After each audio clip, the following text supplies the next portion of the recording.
la grande salle.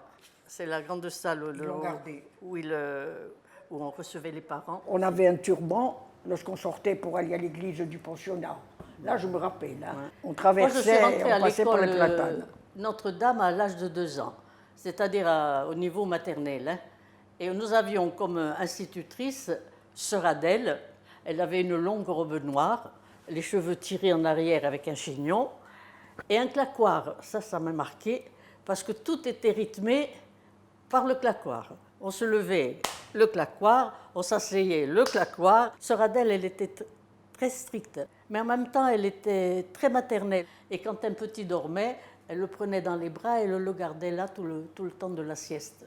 Mais l'enseignement était poussé à l'époque, hein, parce que moi, à l'âge de 5 ans, je savais lire, écrire, compter. Mais toi, tu es particulière. Non, je ne suis pas particulière. C'était tout le monde comme ça. Il y avait vraiment l'éducation, vraiment au sens plein du mot. Hein.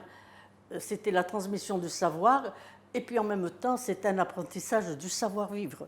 On apprenait la politesse, tu te rappelles? Ah, beaucoup. Le respect de l'autre, la morale. La morale. Et c'était noté au même titre que les autres matières. Moi, j'ai le souvenir des hivers de guerre très froids. On partait de la maison, les parents nous avaient acheté des briques. Elle la mettait dans la cheminée pour qu'elle chauffe. Puis enveloppée dans une serviette, on partait à l'école avec notre brique. Oui, avec la brique. Et sur les genoux, on avait les mains tellement gelées qu'on n'arrivait pas à écrire.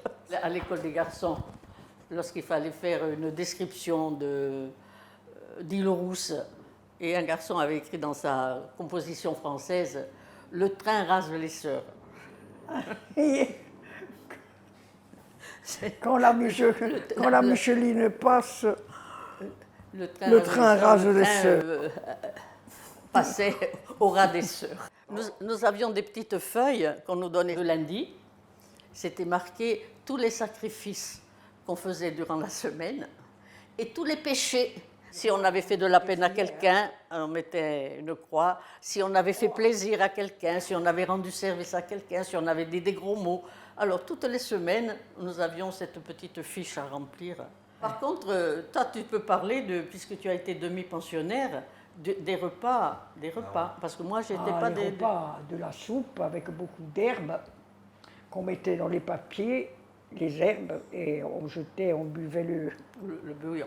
Le bouillon. Les repas, c'était...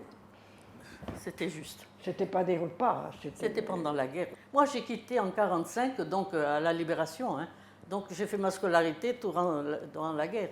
Il y a quand même quelque chose. Ben oui, parce quand je le regarde, même qu'il est tout délabré, ça fait quelque chose. Ça nous fait mal au cœur de voir le bâtiment dans cet état. Hein. Nous qui avons tant de souvenirs, là, et le voir se dégrader comme ça nous fait mal. Hein.